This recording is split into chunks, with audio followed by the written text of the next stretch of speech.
2025 Commander season just exploded with 3 stories shaking Washington, D.C. to its core.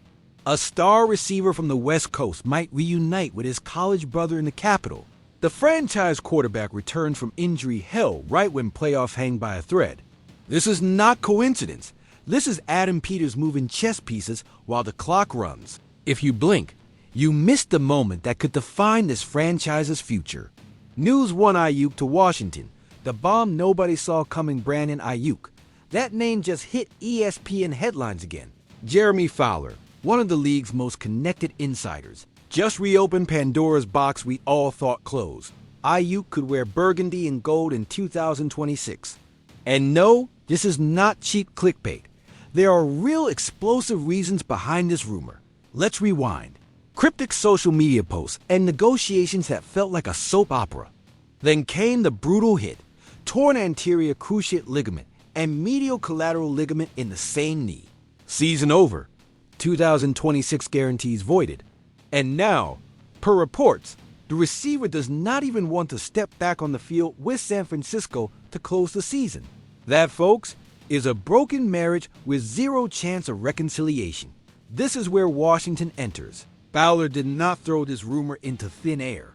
He specifically mentioned 3 lethal connections: Jayden Daniels, his brother in arms at Arizona State, Adam Peters, and Deebo Samuel, Aiyuk's former teammate, already in D.C. after his own Niners drama. Coincidence? In the NFL, coincidences do not exist. Imagine this. Daniels throwing to a receiver course formed by Terry McLaurin. Aiyuk averaged over 1,000 yards per season before injury, with magnetic hands and ability to win one-on-one anywhere on the field. Combined with Daniels' mobility and Deebo's versatility, we will be talking about an offense that makes Dallas, Philadelphia, and New York tremble. How does Aiyuk get to Washington? Fowler left 2 scenarios on the table. Option 1. The Commanders negotiate a trade with San Francisco, leveraging the Peters-Lynch relationship to get a bargain price. Both routes are viable. Both are dangerous. The health factor is the elephant in the room. An anterior cruciate ligament injury combined with medial collateral ligament is no joke. Aiyuk is 26 years old. There were reports of tension with the front office. Would you bring a player with that history to a young locker room building culture? But if it works, if Aiyuk returns healthy and hungry, Smith. Dallas has CD Lamb. Washington needs that second elite receiver complementing McLaurin, and Aiyuk fits like a glove. It is not just talent. It is strategy. It is sending a message. The Commanders are not here to compete. They are here to dominate. The history between Aiyuk and Daniels at Arizona State is not minor. How he reads defenses, where he likes receiving the ball. But with a 22-year-old franchise quarterback who just proved he can compete with anyone when healthy. The window is not open yet, but it is opening. Bring in Aiyuk now. Building chemistry in 2026 and exploding in 2027 when Daniels enters his 3rd year. That is the master plan. What do you think about this? Would you bring Aiyuk knowing the risks? Leave your comment below. Quarterback number 5 returns this Sunday, December 7th against the Vikings. And no, this is not just a roster update. This is the difference between having hope and being dead in the water. The numbers do not lie. And in this case, they tell a brutal story. With Daniels under center, Washington won its only 3 games of the season, with minimal ball turnover. Without him, 0 wins, 14 points per game, under 300 yards, and nearly double the giveaway. An ugly hit that left Daniels' elbow out of place and Washington fans with hearts in throats. Elbow dislocation is not like an ankle sprain. It is an injury that can ruin careers if not handled correctly.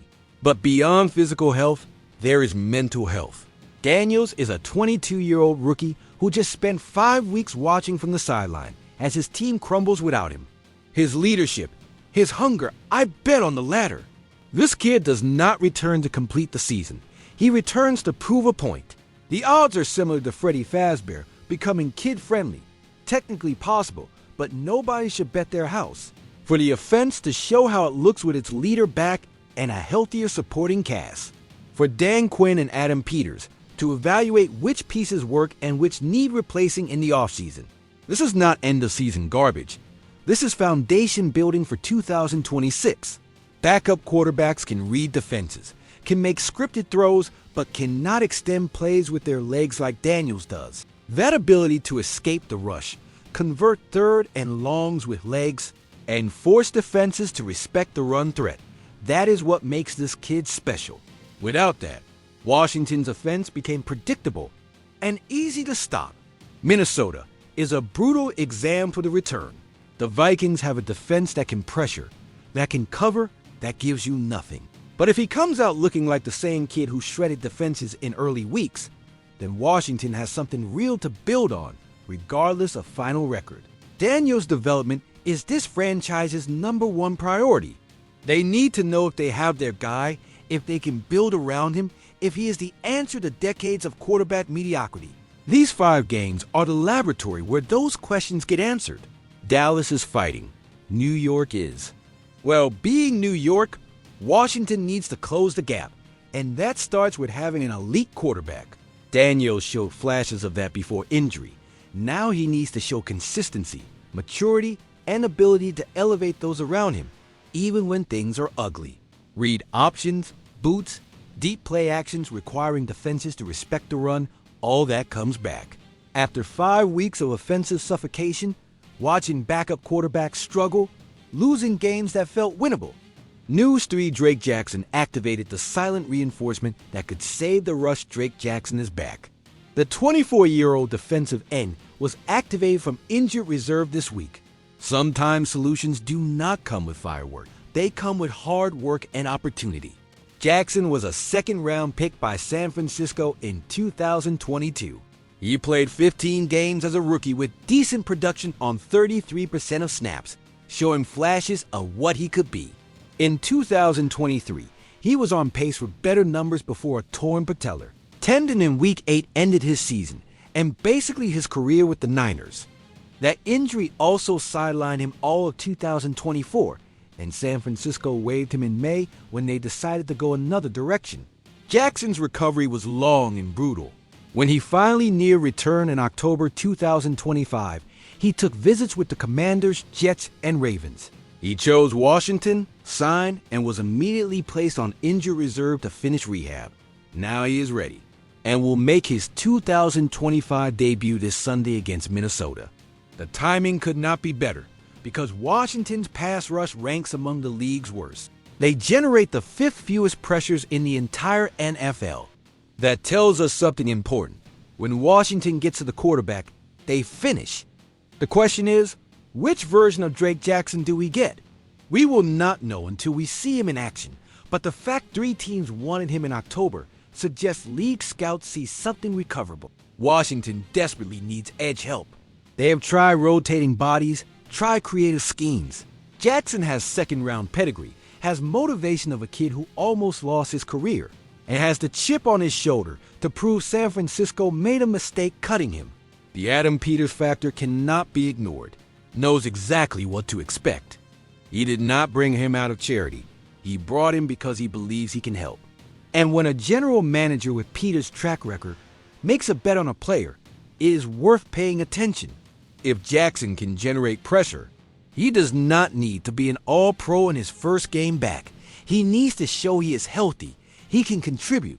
Injuries accumulate, and having fresh pieces who can rotate without losing quality is the difference between collapsing and finishing strong. Jackson provides that depth, gives options to the defensive coordinator, and gives hope the pass rush can improve right when it matters most. This is everything. 24 years old, 2 years basically lost to injury, cut by the team that drafted him, signing with a new team mid-loss season. This is his moment to prove he still belongs in the NFL. That injury did not define him, and that he has productive years ahead. That hunger, that desperation, can be dangerous for opposing offensive tackles. 3 stories, 3 narratives, 1 message. The Washington Commanders are building something, even amid the chaos of a 3-9 season. Jayden Daniels returns to prove he is the future. Drake Jackson emerges from shadows to rescue a defense desperately needing help. This is not the end. This is the beginning. If you want to be the first to know the latest news firsthand before anyone else, subscribe now.